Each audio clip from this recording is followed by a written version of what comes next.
بسم الله الرحمن الرحيم. بزانن ئەوڕە چمان کردە میهرەبانی ئەوە نییە پڕ بەردا ئەوە بەردی هزار نیاز بۆ نەخۆشی ڕناوەستیتن ئەوە میهرەبانی نییە ئەو ئیشەیە کرد ئەوە پێشتان ئەوە بە جوانی بەڕێکی ئەوە دەیشێن باشە بزانن چەند بەردی تێدایە ئەوە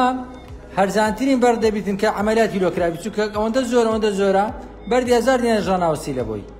کاکەجان ئەوە هەموو بەردە ئەوە مهرەبانی لادانی ئازاری خەڵکیە ئەوەی بەشدارە خۆشبەخت ئەوەی بەشدارە لە مهرەبانی چونکە سەردانی نەخۆشی خێرە ئەدی ئەگەر نەخۆشخانەی لۆ دروست بکە دەبی چەند خێر بیتن ئەوە بەردە کو 2 بەرد و 3 بەرد و 10 بەرد و 15 بەرد و 20 بەرد و 40 بەرد و 100 بەرد و 200 بەرزیش نییە تەمەشاکەن چەند زۆرە ئەوە هەمووی وردە بەردی وردی زۆر طبیعی پڕی کردبوون باشە ئەوەی ئیش جوانی لە مهرەبانی وەرن پشکە ئیستثمارەکان بکەینە پشتی خێری بەشداری بکەن بە حەق پارەچی بیتن ئینسان بەشداری بکاتن دەبیتە سەدەقەجاری لە بۆی الحەمدولillah ئەوڕۆکە پشکەچی کەش ئیستثماری کرا خێری ڕۆژانە خەڵک دێتن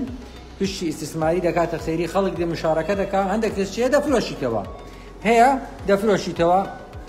دێرێ کاکە ئیشم بە پارەیە ئەوەی کە پارێدایە لێکە ئەمە هەوڵ دەدەین پشکە ئیستثمارەکان بکەینە پشتی خێری هەمومان پێکەوە بتوانین ئازاری نەخۆشی هەژار لا بین